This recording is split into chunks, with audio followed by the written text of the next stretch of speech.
Hey everyone, Eric Watson here, freelance writer, player of games, writer of words, recorder of videos, and online role-playing aficionado. Welcome to another Roll20 review, my written and video review series where I take a look at the marketplace section of online role-playing website Roll20.net. With this video, we'll be looking at the Roll20 adaptation of Tomb of Annihilation, the, as of right now, brand new D&D 5th edition campaign.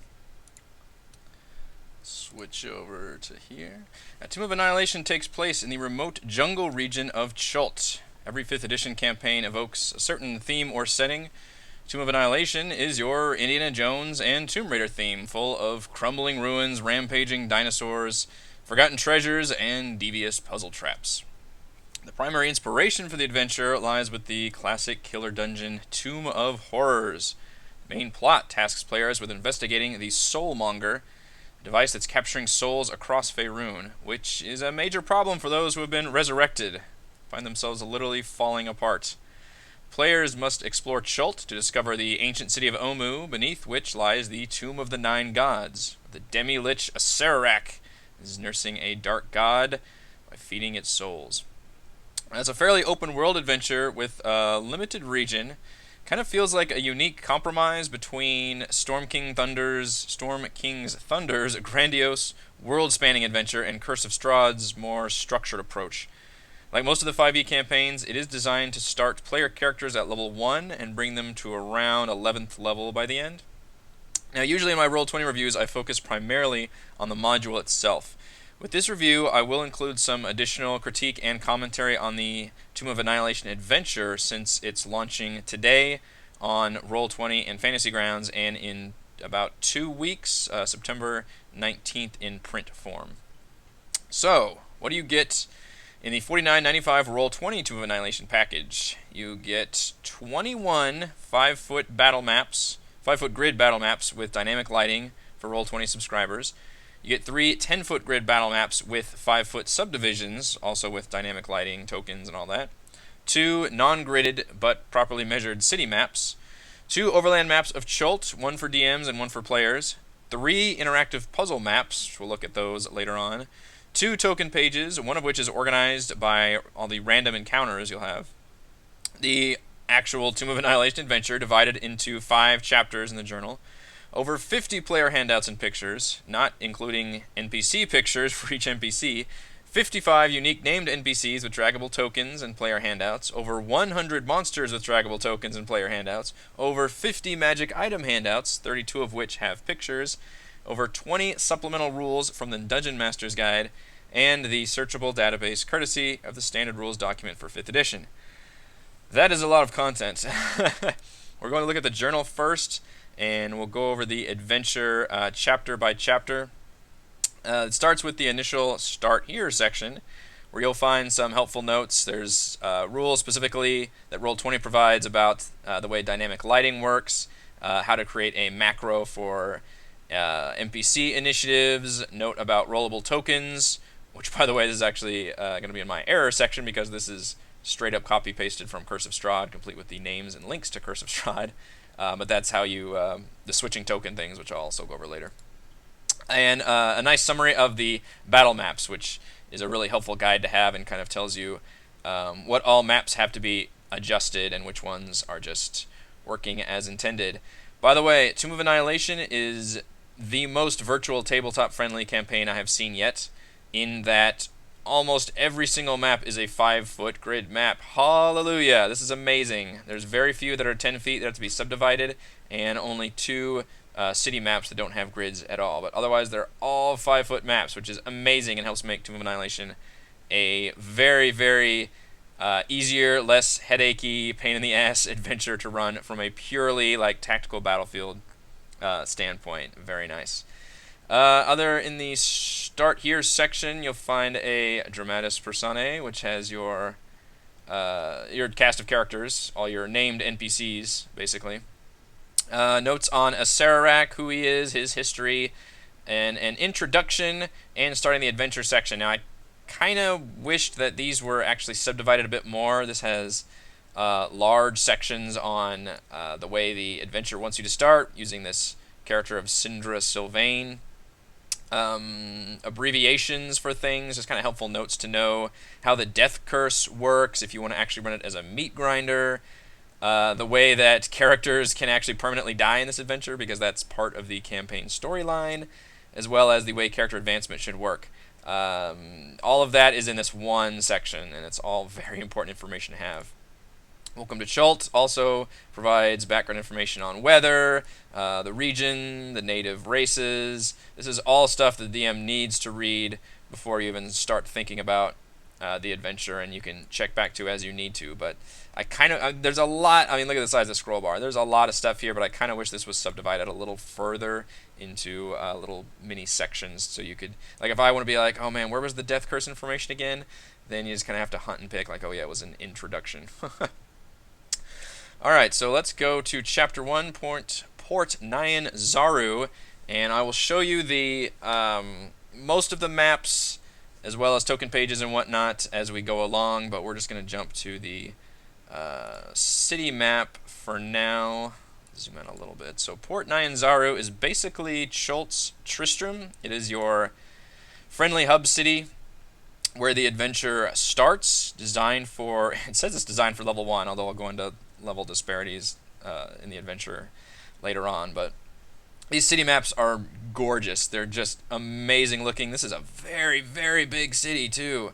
The GM annotations go up to, I think, the 20s, 25. Like, that's a lot of stuff on this map, and a lot of things that can happen. So you'll probably spend a good chunk, at least of your initial opening moments of the campaign, on this map. Unfortunately, for some reason, there are no tokens on this map. Whereas that's a huge advantage, and something Roll20 normally does very well is include all the extra tokens you could ever possibly need on any one battle map, usually on the GM layer, like in a corner, if not in the spots they need to be. There are events and characters and even an undead invasion that can take place, but there are no tokens on this map, so it's very odd. I do like this area. There's a lot of fun events and activities. The arrival kind of dictates how your players actually get here, as well as a description of the city itself, which is this bustling, happy, huge merchant city full of dinosaur pack animals, and like a pit where you throw people in and they have to run from one end to another and not get killed by dinosaurs. There's a dragon turtle that kind of guards this bay, and you have to like pay it in order to get in. A lot of neat things happening.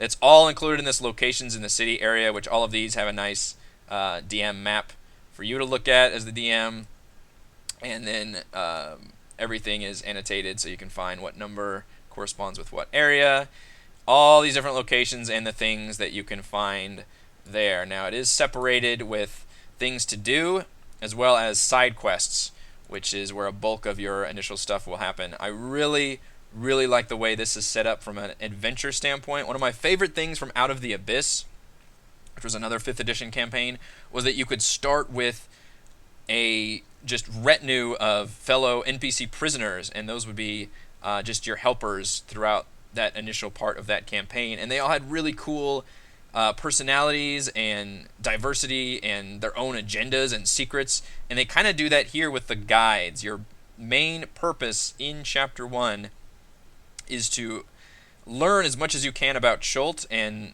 hopefully get a guide, at least one NPC to help make your way through Chult and act as your, I guess, your person making survival rolls, or at the very least somebody that can point you to different areas. And there's a really cool section where you've got handouts for all these different people. And there's some really neat ones here. Azaka is a were-tiger who tries to hide it from you, but that could be a cool moment. Eku is a koatl who is polymorphed into a human form. She's a good guy, but obviously a koatl in disguise, which is neat. You've got some dwarves, you've got tabaxi pair, you've got some hilarious fops with a flatulent triceratops. You've got a Yonti pureblood in disguise who can really fuck up the player's plans. So there's some really neat things here to where I would want to use most of these guides if I can, and I would probably just tell my players, like, you know, pick a guide, and then you can always go back and grab another one if you want to go on another side quest. Or I may even have these guides show up in Chult in different events. They're all really cool characters with neat histories. Lots of cool handouts in general throughout each chapter, and it's organized obviously as you'll need them. So like you've got the dinosaur racing picture as well as the dinosaur racing guide. If you've watched the PAX Acquisitions Incorporated, they spend a long time, and the podcast that preceded that episode, that session, they went over a lot of these dinosaur races, and it's straight up right out of these rule books. It's all the racers. You've got your Banana Candy and all those guys. They're they are in there, and there's a lot of fun things to do, side quests. Like I said, there's an undead invasion that can attack. There's a rampaging, angry Ankylosaurus. You can meet with a merchant prince. There's a lot of fun activities here designed to get players at least to level 2. Now, my problem, and this is not Roll20, this is the adventure, there's not a good level 1 thing to get your players to level 2. And one of my biggest beefs about D&D in general is how shitty level 1 is in general. Like, you're just so weak. The odds are so terribly stacked against you, and you're designed to level up very quickly. I mean, every single 5th edition campaign that's come out, it's like, okay, here's the bullshit things you can do, and then once you get to like level 3, okay, now the real adventure starts. Like, well, guys, just balance the game better. Alright, rant over.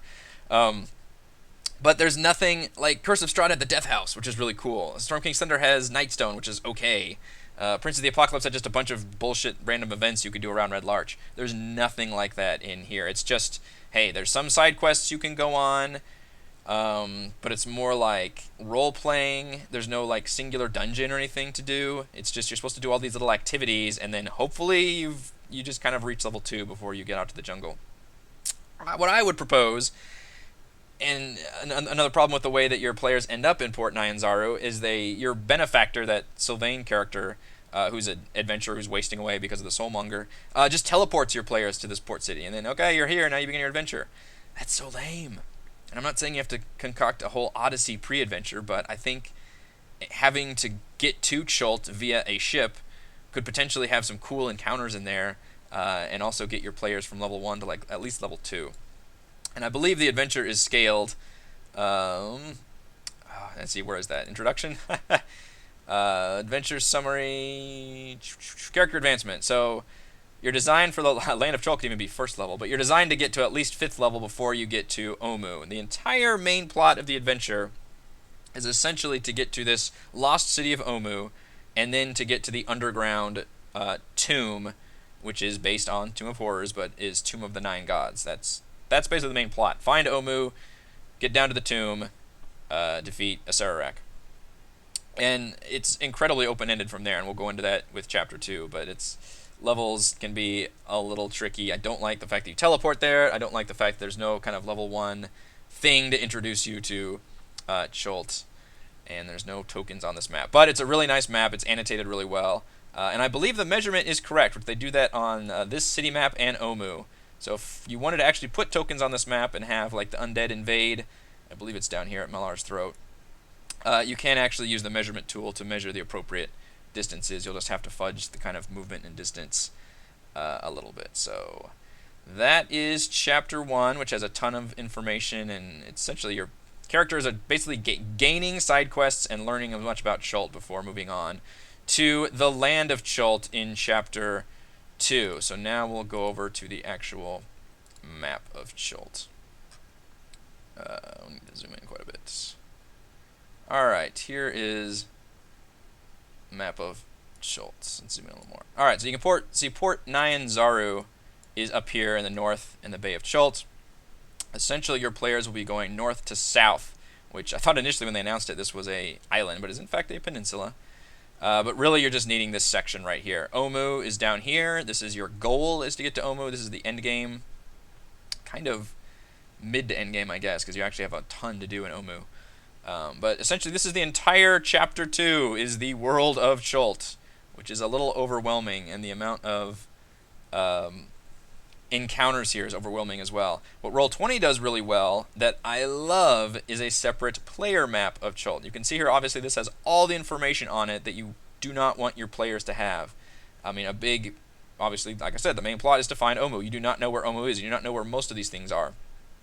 But you do know some of it. And you're given a partial map by your benefactor, or I guess you could get one at any point. But here is what we are provided for the players, is a player's map of Chult. This is awesome. I love the way they've put this together. So not only did they use the obvious GM layer for hidden information, but you've got the actual physical map hidden beneath these beige hex tokens, basically, that cover up parts of the map to act as unexplored regions. So you get this partial map of Chult, and this helps really add to that theme of like this uncharted land that your characters have to explore and literally chart along. And you can sit here, I can select all of these and just delete them one at a time as my players explore, moving them to the GM layer or whatnot. As my players explore this map, the only thing that I would add to this map, which I've added to all the campaigns that I've run, is a actual token to represent the player's party as they move along, which I use a little D&D token. You could do whatever. But this is really cool. It makes exploring the region a lot better and more interactive for players if they want to like unchart this uncharted territory. And you can see you start with some knowledge of areas. You know where Mbala is and Kur Sabal. In fact, Kur Sabal and Camp Vengeance, or Kir Sabal probably, act as forward kind of safe zones.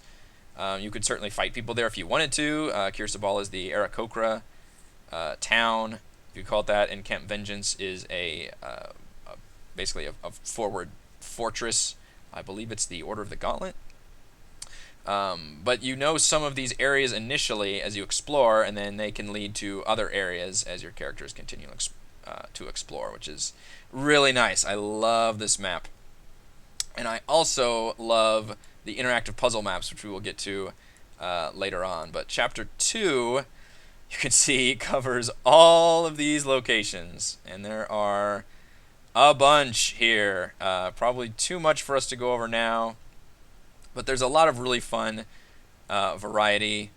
The Expedition Begins section covers, I believe, the actual travel time. Now, a big chunk of this adventure is random encounters, and obviously that's up to the DM's discretion. You can choose how much to use or how much to not use, and you know, it obviously says as much in the adventure. It's like, look, if your players are getting tired of them, then don't use them as much. It's totally up to you. But the rules state that you move approximately 1 hex per day, which is 10 miles. Again, and there are no roads in Chult. Like, this is not like Curse of Strahd, where you have a main road you can travel along and create kind of a linear path and a more easier distance. This is almost one big mega dungeon that you're exploring.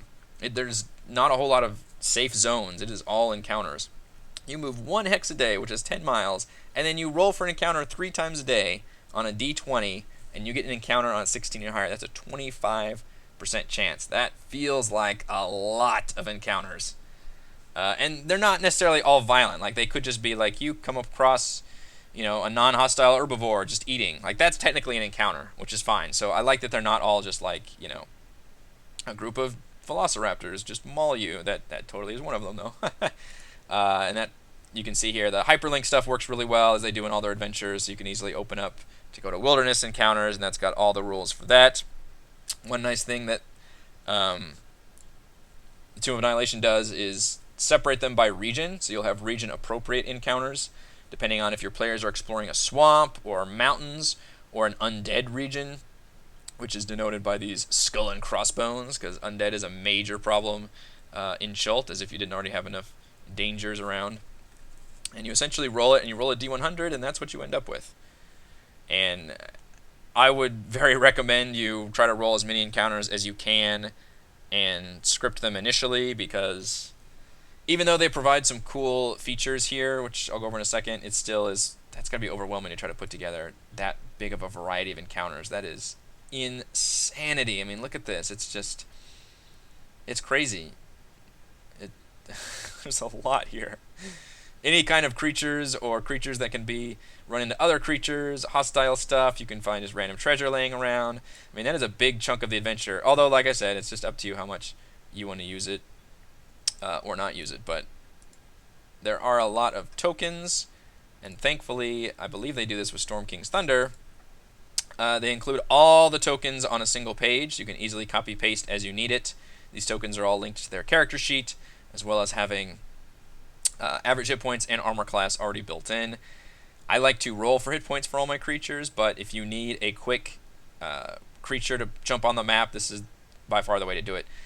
A complaint I have, and I've had this complaint for all Roll20 modules, There are some that do not have any pictures. They just have their words stamped on there, which means if there's not that artwork already in place. Now, if you go up to the Start Here section, the credits, I think, does list that some artwork was provided.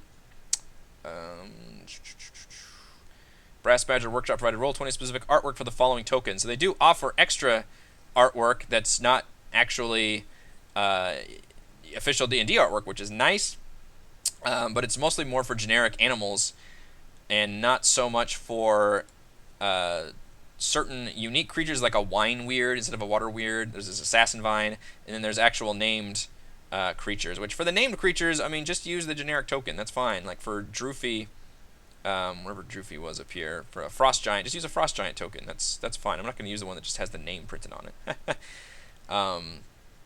Some of them are just a bummer you don't have. Like Terracotta Warrior, just use the Stone Golem portrait and put that there. That would be like this one. Like just do that and maybe like tint it, because I think you can tint stuff.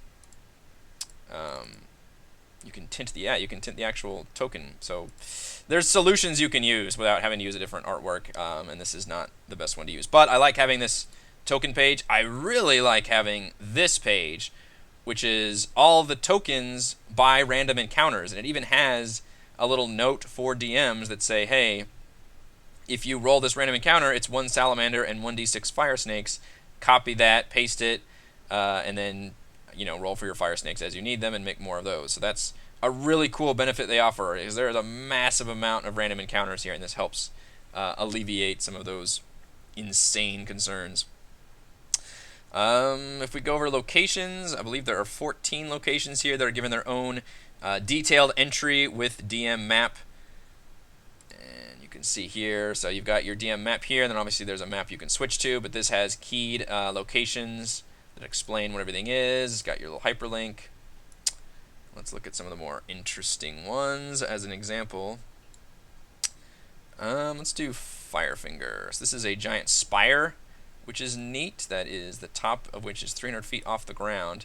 And what's cool is there are handouts here in Chapter 2, and the handouts in Tomb of Annihilation are amazing. There's a ton of artwork in this adventure, which is awesome, and Roll20 gives all of them to you. It's not just that you show your player the map, but you can actually show them a handout. Oops. So for Firefinger, you've got this as a handout. So you can just show them this and say, like, hey, this is what you come across when you look up a really cool giant spire jutting out of the ground, which, by the way, is basically a Legend of Zelda Breath of the Wild tower, in that you probably want to go there and you can use that to scout the region out.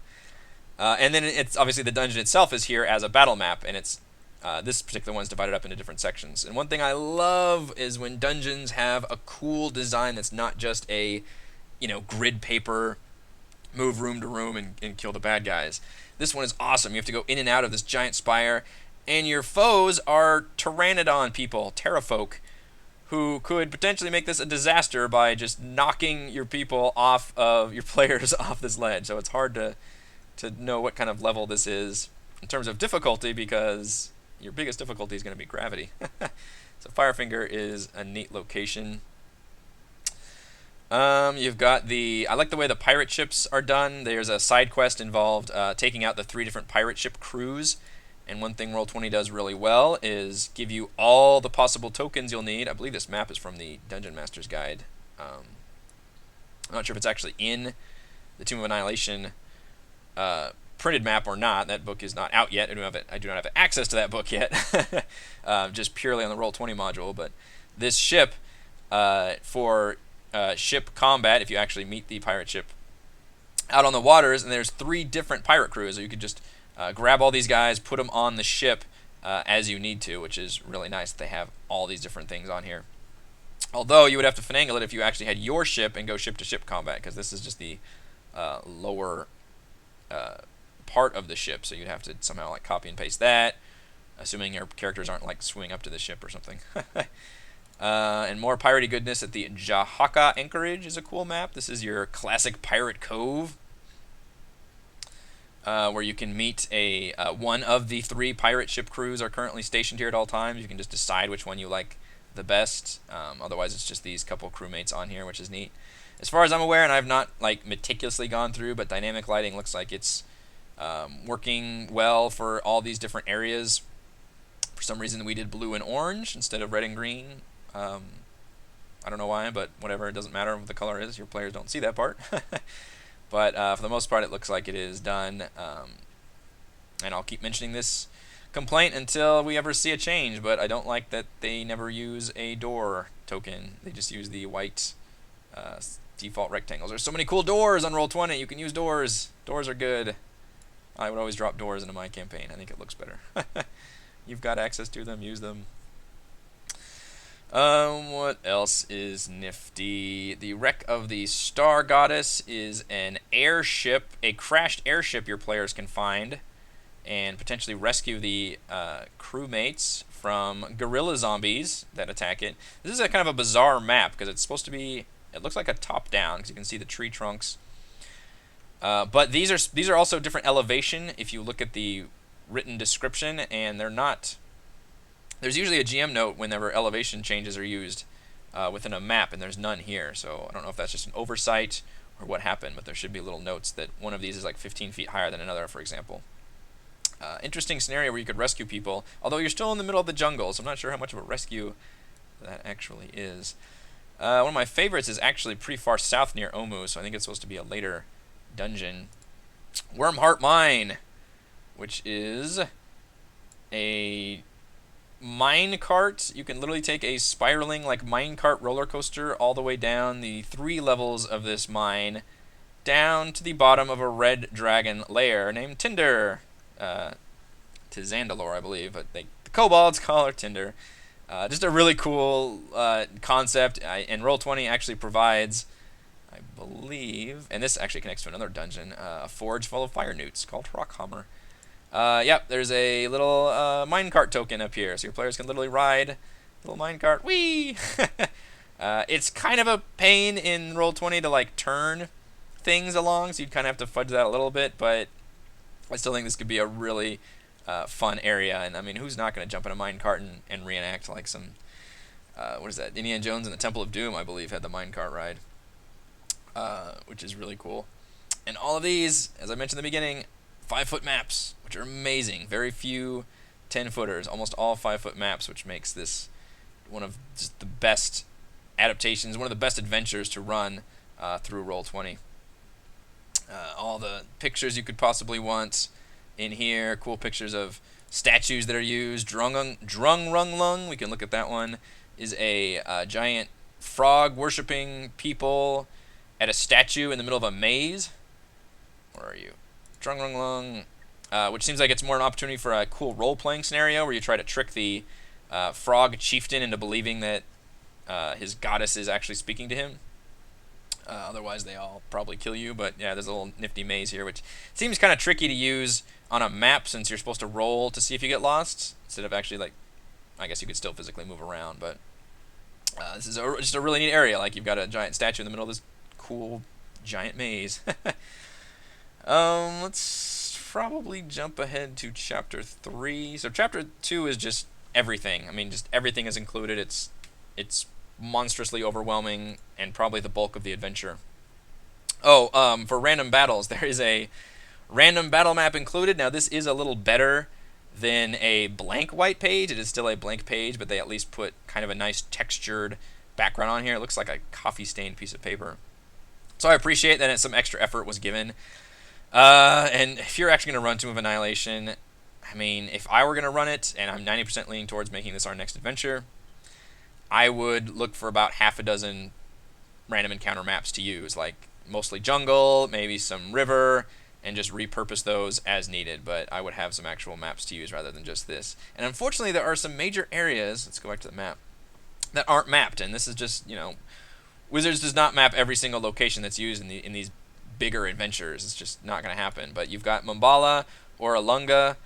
There was like Needle's Bones. A lot of these are just kind of one room or maybe just a small series of rooms that would need to be drawn out, but they're not. There's no mapping for it, so you just have to come up with maps on their own. Mumbala is like a giant plateau of a ruined town, basically, run with a hag left over, and she wants to kill a bunch of, I think it's terrafolk, around the area.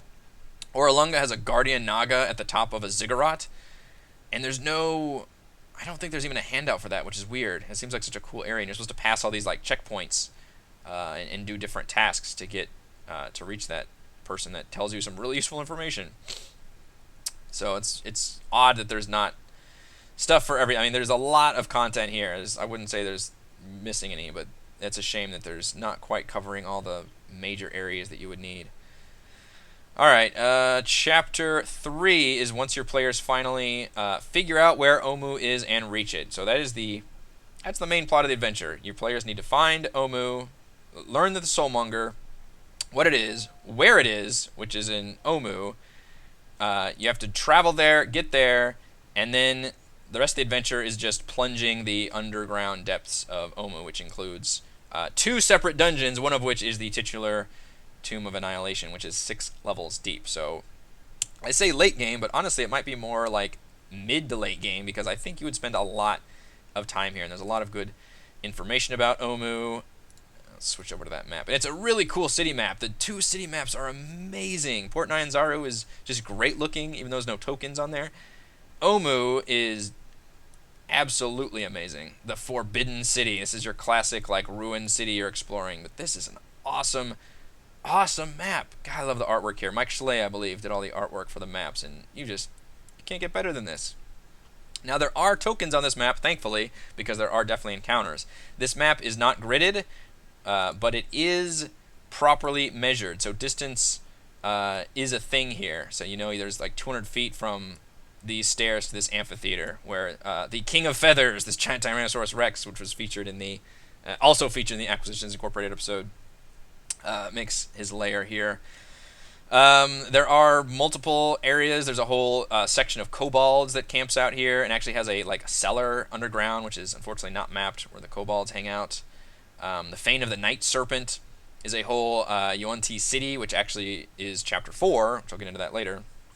But all these different numbers and things mostly correspond to the shrines your characters have to visit. So their goal, once they get to Omu, is to visit the shrines of the 9 gods, trickster gods, which you see over here. Every single shrine is basically a one-room dungeon or so, and they're very adventure gamey. They're really cool looking.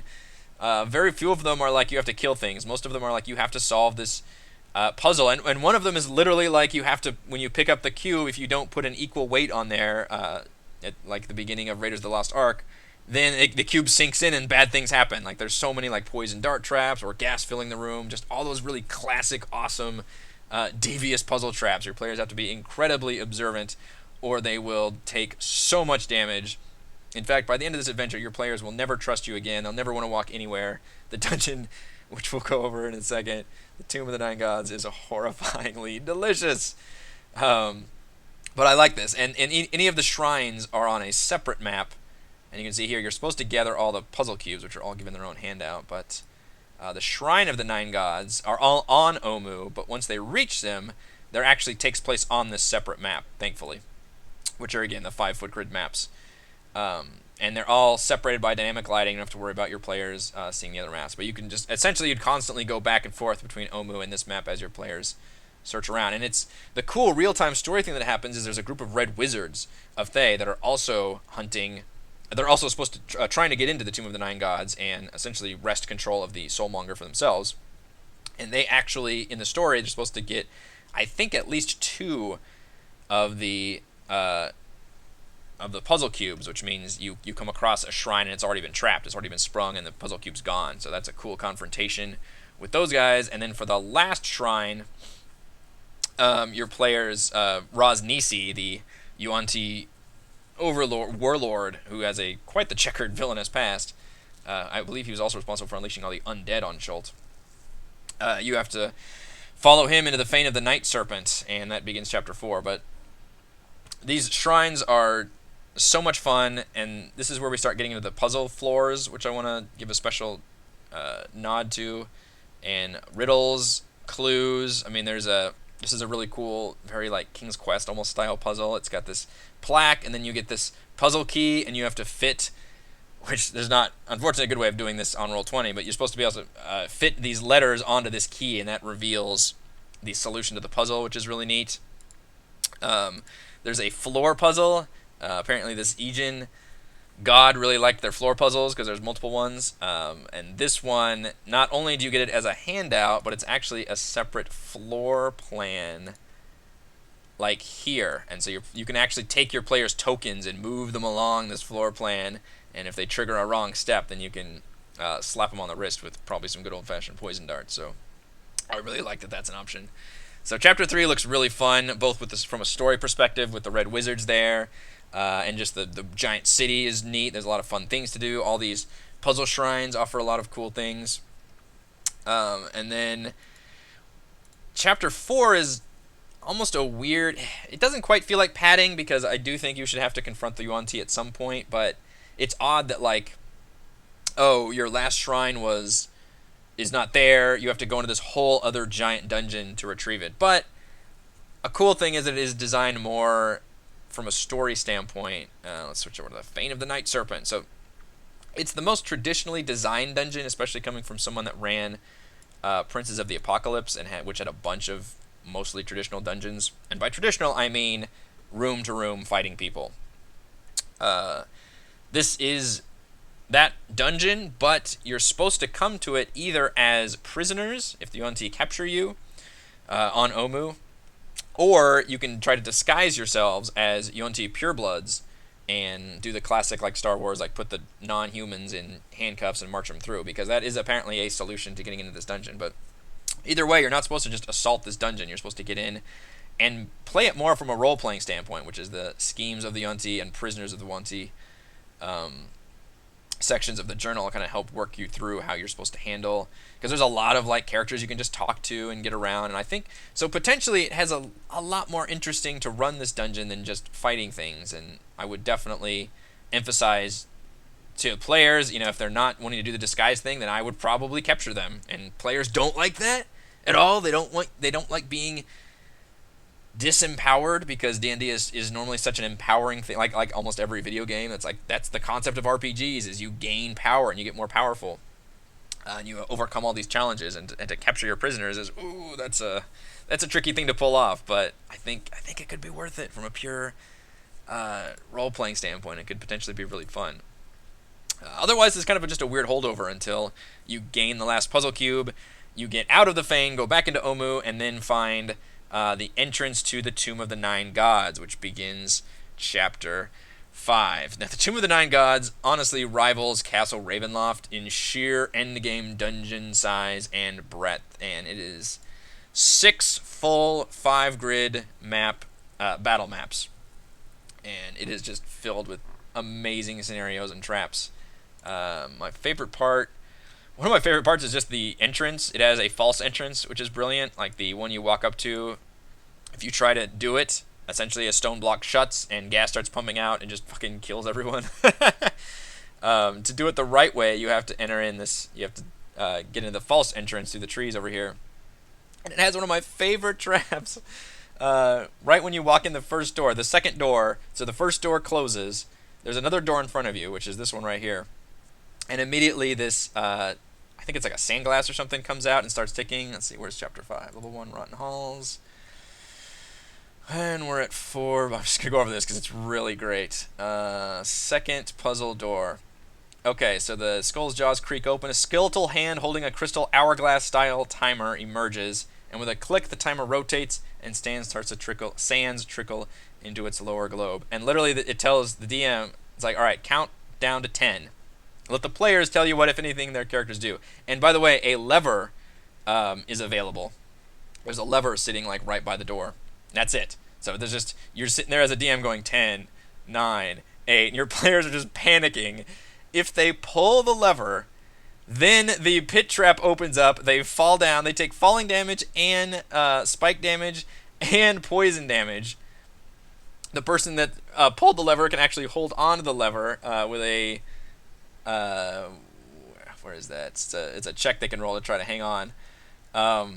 So the solution to the puzzle is not to pull the lever for those 10 seconds, and then the doors just open. That's so horrifyingly brilliant and clever and horrible. I love it. I love it. That is like the immediate mind fuckery of this entire dungeon. It is amazing. This is a massive dungeon full of certain rules. There are spell restrictions involved.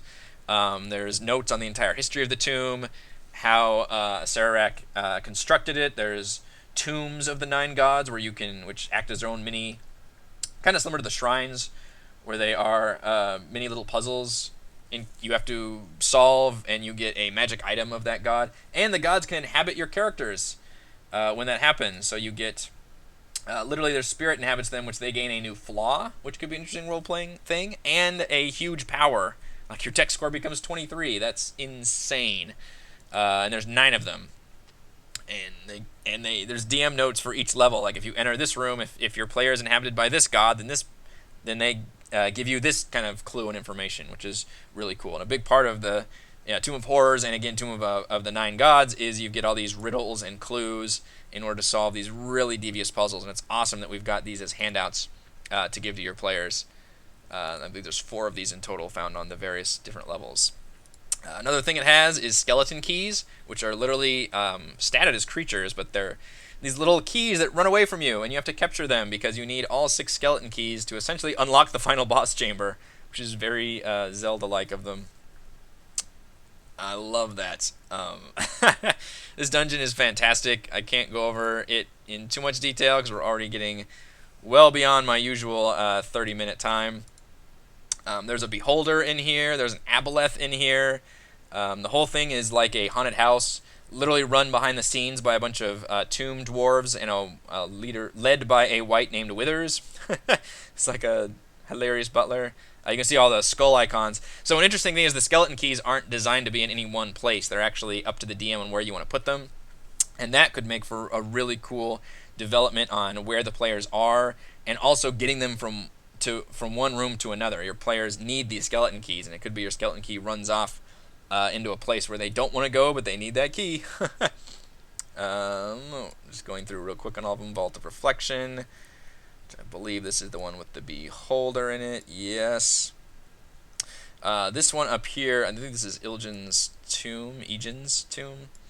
Is another example of a cool tomb puzzle that has a separate floor puzzle, and I love that Roll20 offers this as a little map that you can switch to. So there's the handout.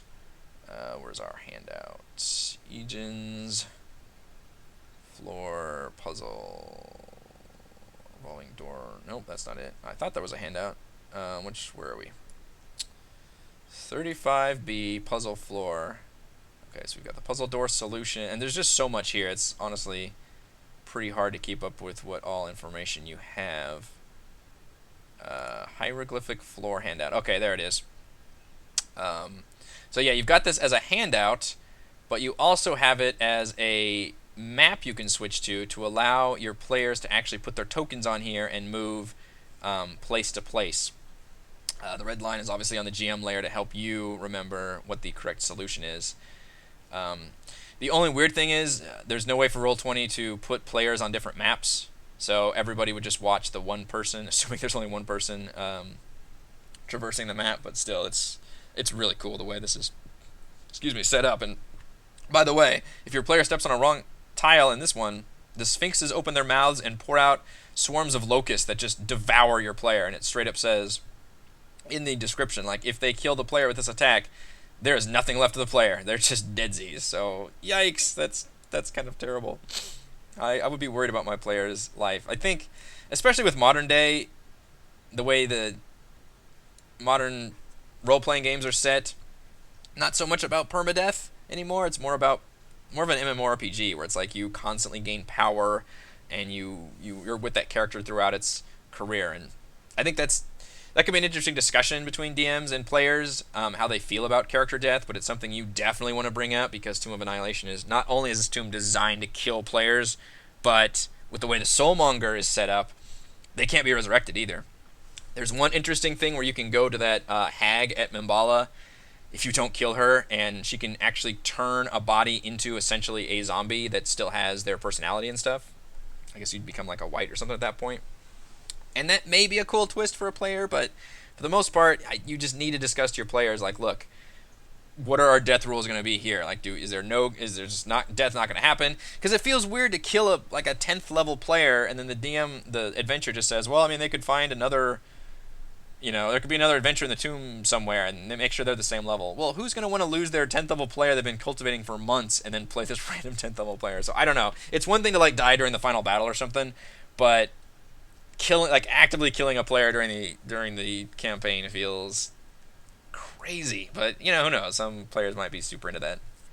Chamber of Horror, really nifty scenario here. You touch I think it's a painting, and that person who touched it gets transported into the painting as a miniature, and then all the doors open up and Minotaur skeletons come pouring out, and then that person, you still have to rescue that person, almost like that mission from Elder Scrolls Oblivion where you get thrown into the painting. There's a Tyrannosaurus zombie here that vomits zombies.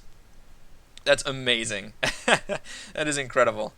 A T-Rex zombie. I love it. If you ever try to teleport within the Tomb of Annihilation, you end up here in this horrible oubliette of corpses and bodies. Just amazing. Now, the best part of the dungeon, the Gears of Hate? Is that it? They all have various horrible, evil names. Yep.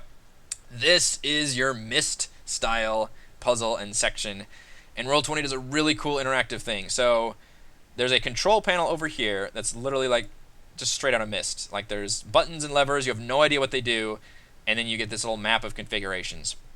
And it's pure trial and error. By the way, also lever is also bad here. I think if you pull this lever, aboleth slime comes down the walls, just fills the chamber. It's just, and there's no warning. It's just, oh, by the way, this happens. You're fucked now. But if you pull the levers, you can see there's different configurations, and it literally moves these gears. And the way Roll20 does it is you switch to the map level, right-click, and it's literally like a rollable token, which means you can switch different configurations, which then turn the gears. That's awesome to do that in real time to your players. That is so cool. I love that. It looks good. It works well. I can't even wait to get my players to this section. This is super late game, and it's part of the puzzle because you have to get from one side to the other. I would imagine in most cases. That's awesome. It works just super intuitively. I love it. I love it. You can switch them right onto the map. Really cool. And then finally, it ends with level 6, the Cradle of Death. So this is where this is a pretty small final level. They're not certainly all created equal in size, but there's the Sown Sisters, which is the Hag Coven you have to defeat, and then there's the Gate. Make sure you've gotten all the skeleton keys, which could be weird. It does say look, if you just want to put the final skeleton key or two down here so your players don't have to backtrack, because literally those tomb dwarves and withers will reset a lot of the traps, so that could be quite the slog to try to go back and find a skeleton key they missed. So I like that there's a bit open-ended nature. Where it's look, if your characters are at level 4 and they missed a skeleton key at level 1, then just fucking put that key closer by if you want. And the final battle involves defeating the Dark God, which is the Atropal, which is pretty freaky looking, as it's literally being fed souls. That really creepy. There's a Serac right there, which I don't think he actually shows up until either after you kill the god or after you started fighting the god, but he's definitely there to fight. And he's not even, he leaves, if he's down in hit points, so he will actually leave out of there. So the point is to destroy the Soulmonger and defeat this dark god. Serac is just kind of there. This isn't even his lair. He's just kind of an absentee landlord. The tomb dwarves run it, and he doesn't even get lair actions. He's just kind of a big final battle if you want to fight him. If you can actually defeat him, you get his really spiffy treasure, which is nice. And that is the adventure map to map. So the remainder of you can see in the journal, that's only the first third. The rest of this is all your character sheets, magic items, additional rules. All of that takes up, I guess, more than half of the actual journal. Appendixes, you've got some unique character backgrounds. You can totally be a whip-wielding archaeologist. All the encounter rules are listed down here, treasure drops. All of your NPCs, all of your named ones here, which a lot of them do have artwork. Like I said, there's only, I think, less than a dozen that don't actually have their own picture, but most of them do. From the published adventure, have their own tokens here. There's a ton of named NPCs, and then there's a ton of generic NPCs, just lots and lots. What did I say? Over 100. And they're all draggable tokens, which by draggable, I mean you can literally take the token. That's a big token, but it appears down there, and boom, you've got it. Now it is statted to the I think it's linked to the character sheet doing this, but it does not give it its little armor class and hit point properties that it would on the token page. So that's probably the better way of doing it, is copying and pasting rather than dragging on here. But that is an option that you have in order to throw more tokens onto the map. Lots and lots and lots of critters. There's not a whole lot of organization here other than alphabetized. You do have all the Yuan-ti in a single section, but you know, maybe we could have done like dinosaurs in one section, undead in one section, animals in one section, which I think they kind of are. It's like miscellaneous creatures. Yeah, which is like the back of the monster manual, and miscellaneous humanoids. Probably could have used a bit more subdivisions just to help organize it. I know, like when I did Prince of the Apocalypse, I organized everything by cult, so each of the 4 cults had their own sections rather than just doing pure rather than just doing purely named NPC section and a common NPC section. But there's a lot here, which is great, but it's a lot. Magic items, it's awesome to have all of these as handouts to give your players, as well as extensive notes on everything. Most of them have pictures, if they had pictures in the original Dungeon Master's Guide. Handouts for all the creatures are included, so that if your players meet a creature, you can show them a picture of that creature rather than just simply relying on the token on the battlefield, which is a nice visual aid. Tomb of Annihilation probably has the best visual aids of any adventure I've seen, and just the most amount of content artwork that I've seen. There's a bunch. Handouts of all the characters as well, which is really cool to have. And supplemental rules. These are all specific rules drawn from the Dungeon Master's Guide that are applicable to Tomb of Annihilation. So things like exhaustion, extreme heat and cold, charms, madness rules, loyalty rules for keeping those NPC guides with you. Very nice to have all these rules on here, most of which will probably actually be used during the adventure. So yeah, there is a ton of content here. Alright, so let's switch. Let's go to the map of Chult. That's a good map. So final pros and cons for my Roll20 review of Tomb of Annihilation. Some little music going. The player-friendly map of Chult is amazing. Lets you reveal areas as your players explore. That's this one right here that had the beige tokens on there. Zoom in on this map because I like this. I just love this artwork so much. You get the full token page with every token of HP and AC, as well as a random encounter token page. Each battle map features all the possible extra tokens you may need on the GM layer. I say battle map because Port NYANZARU does miss those tokens, but all the real battle maps do have all the tokens you could possibly need on all these sections. In fact, maps like Heart of Ubtao, it even says like, well, you might have like Artist Kimber here, and they actually, I believe, put him on the map, yeah, in a hidden layer. So that's another example of how you just have extra tokens on there ready for you to go. I love all the interactive puzzle maps your players can use to solve puzzles, all those floor puzzle maps. I didn't even go over the to get into the Tomb of the Nine Gods. You actually have to physically use these puzzle cubes and drag them to these different spaces. There's a neat puzzle here. Each of the 9 gods represents a different alignment, and you have to make sure they're all in the proper spaces across from each other. And all your players can see and move these along, which is a neat way of immersing themselves into the game. And finally, the actual moving the Gears of Hate map, which was too freaking cool. I love that to death. You can actually switch those gears around. Now, some cons. Pretty minor nitpicky stuff. The Wreck of the Star Goddess map could use some GM layer annotations for height differences. Some NPCs and monsters don't have the pictures, like I mentioned. Their token just has their name stamped on it. I'm never going to use those. And there's a lack of tokens on the Port NYANZARU map, even though there could be a lot of events with tokens that happen on there.